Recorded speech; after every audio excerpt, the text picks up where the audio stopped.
Hello and welcome along to the Matchbook Betting Exchange Champions League podcast. It's Daniel Hussey standing in for Aidan O'Sullivan this week. I'm delighted to welcome our regular duo who have been fantastic form, particularly in the knockout stage of the Champions League, the business end. Jonathan Wilson and Mark O'Hare. Guys, welcome back to the podcast. How are we? Yes, very good, thanks. Yeah, looking forward to a midweek of Champions League semi-finals, reaching, as you say, the business end of the season, and some fascinating ties to look forward to. So hopefully some winners along the way too. Yeah, we've only got the two games to cover, Mark. So very quickly, this sort of week, these next couple of weeks, Champions League semi-finals, to me, they're probably nearly better than the final itself, given the magnitude of the two-legged ties. I kind of agree in a way. Yeah, I love the two-legged ties, particularly the second legs. I think there's more drama and incident in those fixtures than probably any other really knockout second legs. So normally, as long as one team hasn't run away with things in the first leg, the second legs are always incredibly tense and high pressurized affairs. So I absolutely love the knockout stages, and I probably do prefer these, but actually the final as well in a weird way as well. Yeah, Jonathan, for you, I guess the away goals kind of makes it a little bit more intriguing this time, how like the two La Liga teams are going to set up away from home against the Premier League teams this week. Yeah, I mean, I never liked the away goals rule. I'm glad it's gone. I always felt it was deeply unfair. I just don't think it matters where and when you score the goals. And people seem to like it for that sort of, well, for me, it's like the artificial drama of late in the second leg where a goal can take it from one team winning to the other team winning without that intermediate bit of a draw. But I just don't like that. I just don't think one goal should cost you that much. I mean, I'm not really sure how much change we've seen in the approach. I mean, I did wonder that Real Madrid away at PSG, whether they would have been quite that cautious with the away goals rule. But it's hard to. I think we haven't got enough data to work that out yet. But the thing that always frustrated me with the away goals rule was that if you look at the data, it didn't do what it was supposed to do. The data suggests it made the home team more defensive rather than making the away team more attacking. So I'm glad it's gone, and I think you can even say that maybe the near Chelsea comeback against Real Madrid in the last round possibly wouldn't have happened with the away goals because if there'd been a sense after the first leg, well, this is done and dusted. So I think given how Real Madrid played against PSG, it'd be interesting to see how they're going against City, whether they are as cautious as that. I would suspect they won't be, because I think if they are, they'll just get battered. Whereas maybe PSG, you think, because PSG only really attack with their forward line, you're not getting midfielders breaking through. Maybe it is a bit easy to try and sit deep against them. It will be against City. Yeah, and I guess another kind of aspect of this is like Liverpool are going for the unprecedented quadruple. Jonathan, we got Mark's thoughts just on their current price. They were 11.0, Mark, when we spoke last week, and we're best price still matchbook, but we've had to push it into 10.0 because I think 9.5 is the next best. Jonathan, do you give them a squeak of the quadruple? It would be absolutely incredible if they do, and not just because of their performances, but given obviously the caliber of Manchester City. Oh yeah, I mean, I think it'd be an absolutely extraordinary achievement. I mean, I guess they've got a not much worse than 50% chance of winning the Champions League. I mean, okay, sorry, they have got a worse than 50% chance of winning the Champions League, but it's certainly more than 25% chance. I make them favourites in the cup final. Can they overhaul a 1-point deficit? They've sort of when a couple of weeks ago when I was looking at the fixtures, I sort of thought this past week just gone could be tricky for them. That even though United clearly are not good at the moment, they are United, and the chance to derail Liverpool, I thought might get something extra out of them. Similarly with Everton, and Everton, I think, I mean, what do they have? 17% possession, and they really went out into that game to spoil. And actually, I think they executed the game plan pretty much as well as they could have done, and it still was nowhere near good enough. So I think Liverpool have come through a particular, potentially tricky week, but they are still a point behind City. And I think the issue is it's hard to see City dropping a point rather than thinking Liverpool might mess up. But it can happen. We've seen City get some odd draws before, and maybe this next couple of weeks with the Champions League, maybe that does put a bit of pressure on City's squad, which I think is not now as strong as Liverpool's, which is the first time that's been true for a long time. Yeah, it's a fascinating run for sure. And like obviously the FA Cup as well with Chelsea, like you mentioned, that could be the one that derails the quadruple after the Premier League and Champions League. Before we get going, so we're going to cover the two games. If you are watching on YouTube, do give us a thumbs up. Get your comments in on who you reckon will win the Champions League at this stage. And if you are listening on your podcast, give us a preferential review. Sorry, it'd be much appreciated. But we'll get straight into the betting here. The first game we're going to cover is Tuesday's game. It's Manchester City versus Real Madrid. Really looking forward to this one. And we're going to have a look at the betting there currently on matchbook.com there. We'll get it up there in 2 seconds on that end. Man City are currently the 1.5 favourites. Real Madrid are 7.2. I think that's a massive price. Draws 5.0. The Asian handicap is 1.25. Manchester City minus a 2.1. Real Madrid is 1.84 on the plus side of things, and the total is 2.75 goals, slightly shaded toward the over. We'll go to you for this one, Jonathan. This is a game I was kind of fascinated to hear what you would have gone with. I was kind of half looking at Real Madrid myself, but you are kind of siding with Manchester City with an angle here in the unders. Yeah, I mean, I sort of feel like I say this every round and it goes wrong, but I just don't trust this Real Madrid. I just don't think they're any good. And I also feel like I said that a couple of times when they won the Champions League. I couldn't quite understand how they were doing it. That they just had enough brilliant players who could pull it out in brilliant, pull out something brilliant in key moments, that they kept on just doing enough to get by. And I think we've seen that against PSG, against Chelsea. I don't think you could argue they were the better side for more than a quarter of either of those ties. And yet, yeah, they got through them both. So I'm sort of slightly uneasy with that, but I just think that aging midfield can't keep doing it. It doesn't make any sense. They can't keep doing it. I look at Carvajal at fullback and he looks absolutely shot. And I think fullback's a slightly odd position where, and I remember Gary Neville talking about this. It was a famous game at West Brom when he came off at half time and thought, I'm finished.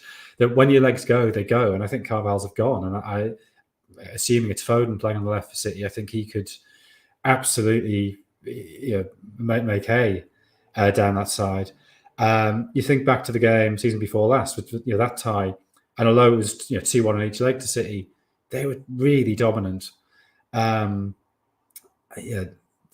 game, the second leg against Chelsea, the game against Barcelona, I just think this Real Madrid can be got at. I think physically they're not at the level of the very best sides. But they have this habit of scoring late goals, which they did against Sevilla game before last. And that's a great quality to have. But I just think City are much, much better. And it's very hard to get beyond that. So I looked at the head-to-head between the managers to see if Ancelotti had anything on Guardiola. But to be honest, it doesn't really tell us a huge amount. That City won all 4 games against Everton when Ancelotti was there.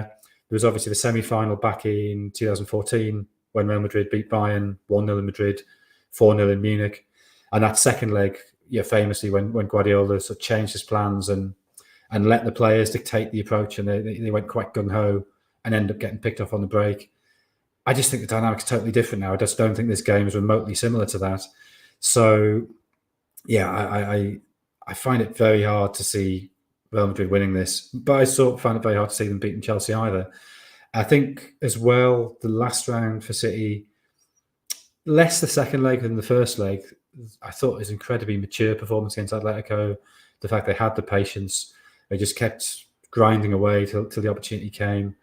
I think this would be a much more open game than that, but I think that shows that they have that composure, that maturity to play like that. And then, coming through a scrap in the second leg, which you wouldn't necessarily expect of them. I don't think it was quite as authoritative as perhaps we sort of suggested in the immediate moment of the final whistle. I think they were slightly ragged late on in that game, but they came through, and that's got to be a positive sign as well. So I think they will be pretty controlled in this game. I think they'll play that sort of very possession-heavy football. I think they'll try and grind Madrid down. So I think a City win under 4.5 goals, which is 1.87. I think that seems pretty reasonable value.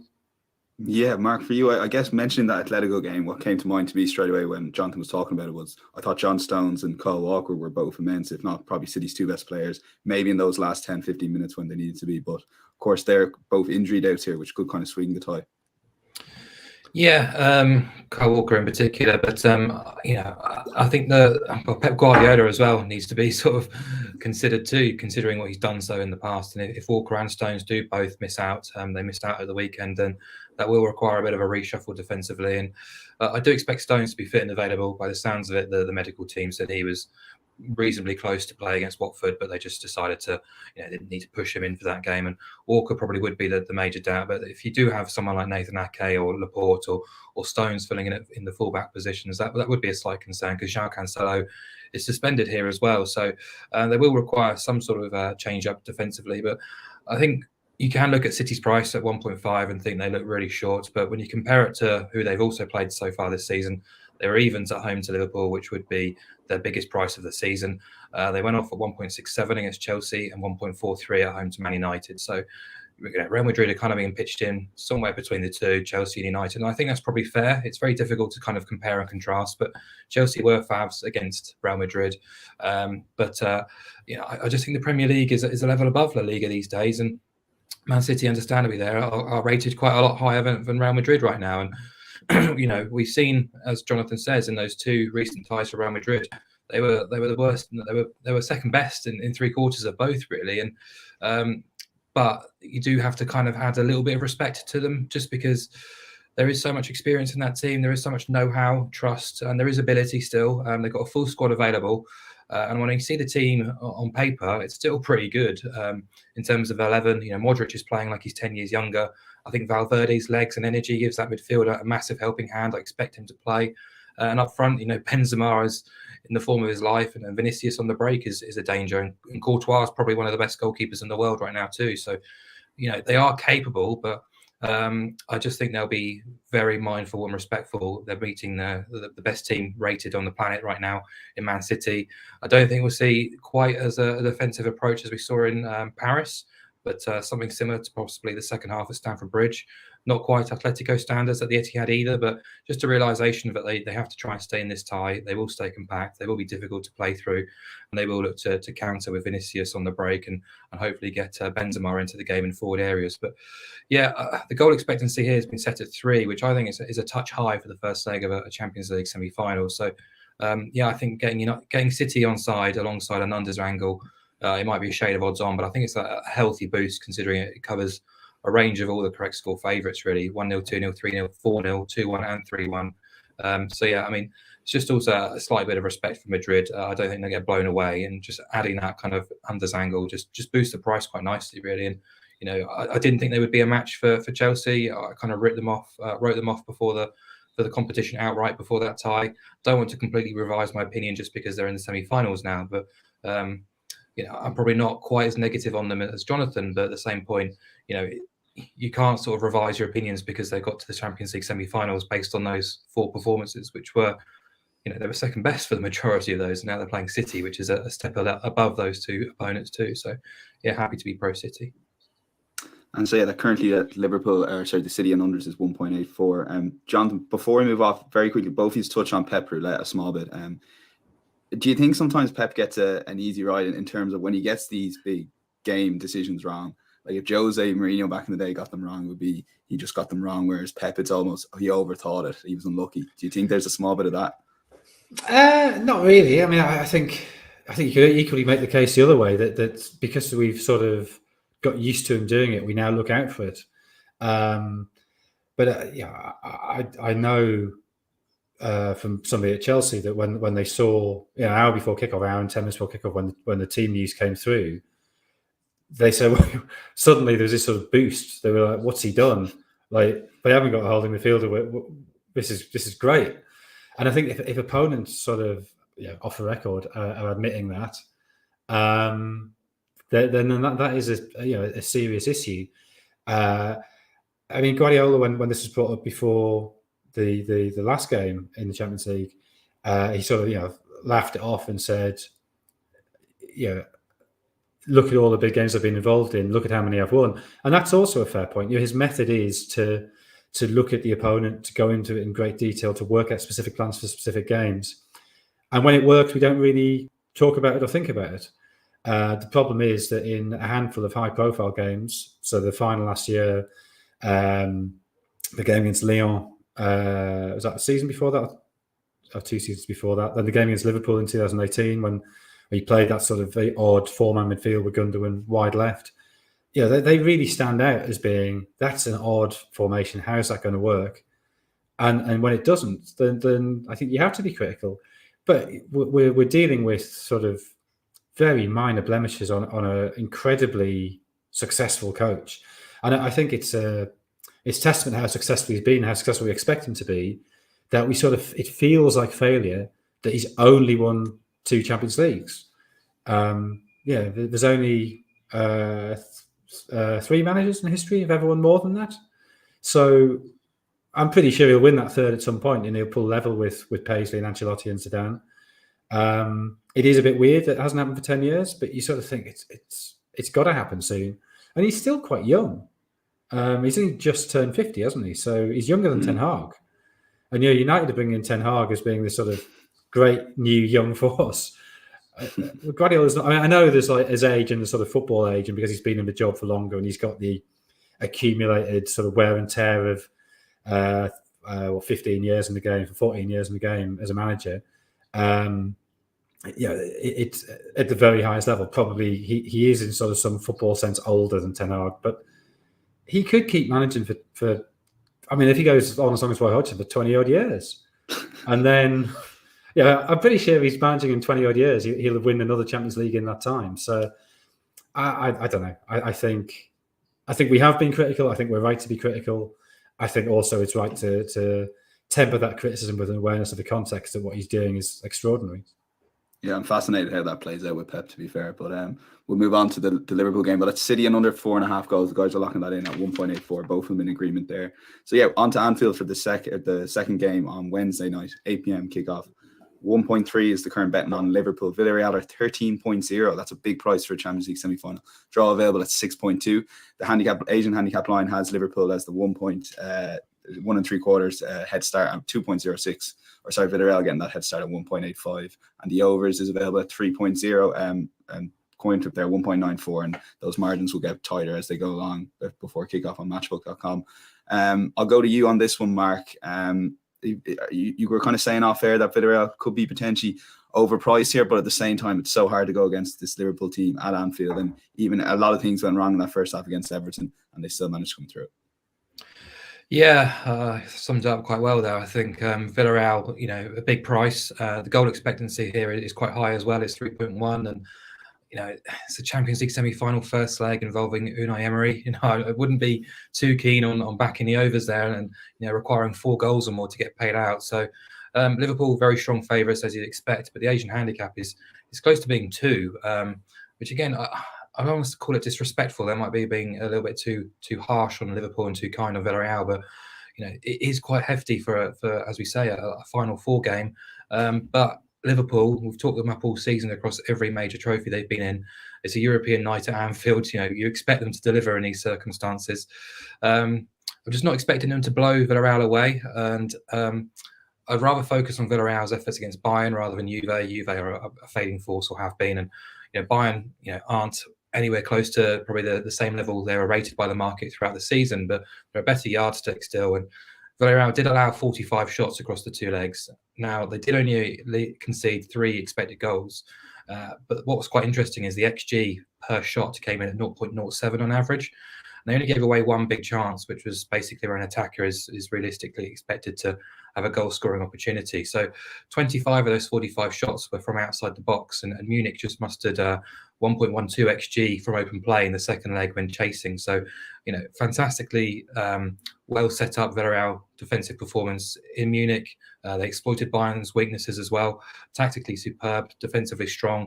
But this is a different test. Bayern haven't relished playing deep-lying compact defences all season. They don't do it often in the Bundesliga. Liverpool come up against it a lot more often. So they will be much more accustomed to this kind of opposition. We saw it again on Sunday in Everton. They managed to find a way. And yeah, I just think in possession, they're smart enough to drag players out of position. They've got the X factor to create and convert. They're also superb in terms of what they do pressing-wise outside of possession to force mistakes too. So I think stylistically, Liverpool are probably better suited to getting the better of Villarreal than Bayern were. And if we want to be sort of blunt about it, they are one of the best 2 teams on the planet right now. and they're hosting a team who won't be finishing in the top 4 in La Liga. And just as well, Gerard Moreno, we talk about him all the time, basically, but he is looking like he might miss out. He's in a battle to be fit, got another hamstring injury. Looks like he's going to miss out. That's a major blow. But they will be rigid. They will be resilient. They will be reliant on Danjuma's pace in behind. Liverpool play a very high line.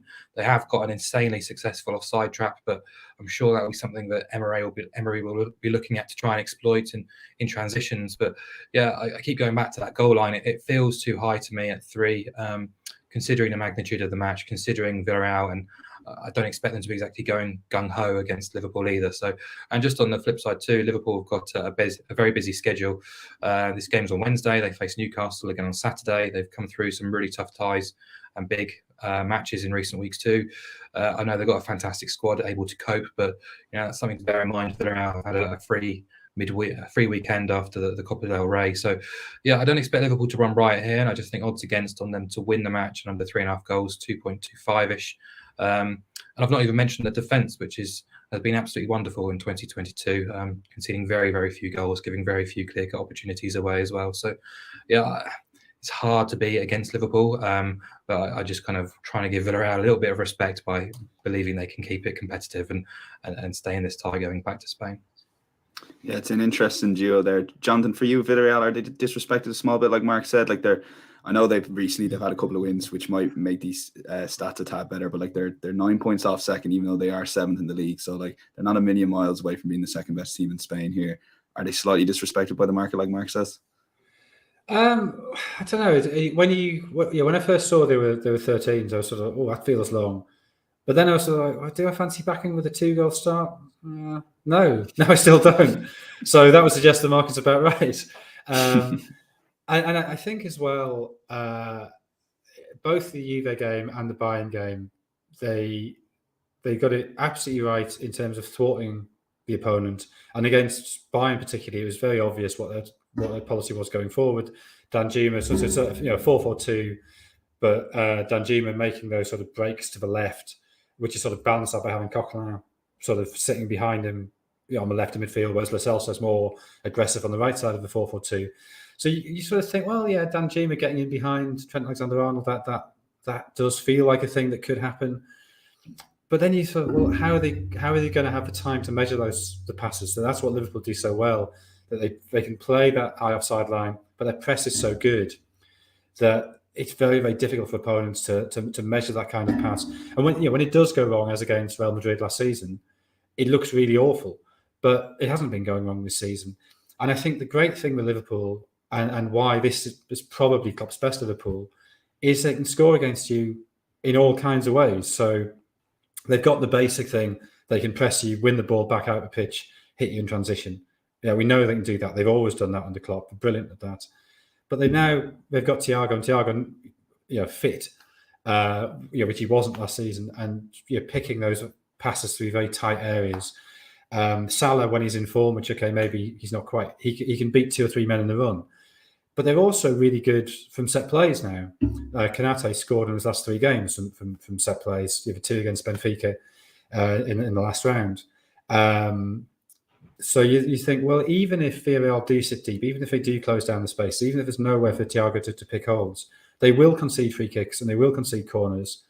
And okay, they've got Pau Torres, they've got Raul Albiol, they've got Capoue, they do have big players, but Liverpool can match that with, and whether Kanate plays, but one of the centre-backs plus Van Dijk, either of them you'd fancy to score, and Fabinho's great in the air as well. And that's before you even get to the forwards. So I think it's very hard to see how Villarreal could frustrate Liverpool in the way they've frustrated Bayern and Juve. And Juve sort of lost their heads a bit, the finals for a quarter of an hour in the home game, the second leg, when they let in those 3 goals. And again, that is not it's not something that happens to Liverpool. Bayern, I'm going to take Mark's point completely, that they sort of probably took on too many long-range shots. But as well as that one clear chance comes up in the data, there's that chance that Muller had in the first leg, which wouldn't register because he just missed the ball. And you sort of think, well, that's 2 really, really good chances that Muller missed, 1 in each leg. And you look at Liverpool's forward line and you just don't see them. You don't really see them missing either of those chances, but certainly not both of them. And so first leg, Villarreal were the better side against Bayern. Second leg, I thought we got a bit lucky.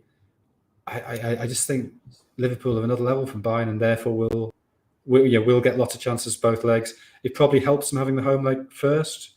That they're not going to be going into the second leg having lost or drawn the first leg. So I looked at Liverpool to win 2-0, but I think Liverpool are under 3.5 because that brings in 2-1, which seems a totally plausible scoreline as well, and probably more plausible than 4-0. So Liverpool are under 3.5. I think makes complete sense. I tried my best to make the case for two La Liga teams, but the guys have kind of maybe got that balance right between showing the both teams a little bit of respect, but also realising that the Premier League in Manchester City and Liverpool. So there are two good bets. We'll cover them in the best bets in just a moment. But for anyone who hasn't got a Matchbook account, I'd highly recommend getting one because we currently have a £30 welcome offer. That's a £30 welcome offer. Money back is a free bet if your first bet loses. All you have to do is enter the bonus code INSIGHTS30. That's 30 INSIGHTS30. And if you want to put it on one of the guys in a single, the two best bets there, or an enhanced best bet double that will be on site, which will enhance the two guys' best bets. They'll be available on site, and you can use your £30 there as well. So we'll move on to best bets, and we're going to go to you first, Mark. So out of those two bets, what is your best bet? Yeah, Liverpool to win under 3.5 goals. I think they're just as good as Man City these days. But I think what we didn't mention against the Villarreal Bayern Munich match was the options that Bayern had off the bench in the second leg. Choupo-Moting was one of your kind of key forwards to come off the bench and try and make a difference and chase the game. Whereas Liverpool have got so many options. So if they don't kill you in the first hour, they can just roll those 5 subs and bring on equally as good players to try and do the damage in the final half hour when you've worked your socks off for a good hour. So I think Villarreal are up against it. I think they can be competitive, but I expect Liverpool to get the job done eventually. And I think Liverpool to win under 3.5 goals. So around 2.24. I think that's a really nice price. Yeah, good point there on the bench, particularly given obviously the Everton game on Sunday. You saw it there so clearly. Jonathan, for you, best bet on the card? Yeah, I think. I like them both this week, but I think Real Madrid are overrated given how I think they've been pretty fortunate the last 2 rounds. I think that will catch up on them. I think City are a very smart, mature team. I think they controlled the tie the season before last. I think they control these 2 legs as well. So City winning under 4.5 goals. It's 1.84. Quite happy with that. So yeah, I'll go with that. Absolutely. And as we mentioned before, the guys have been in great form in the knockout stages. So if you do like those 2 best bets, we're going to enhance them as a double. It's going to be on the matchbook.com site in the next hour or two.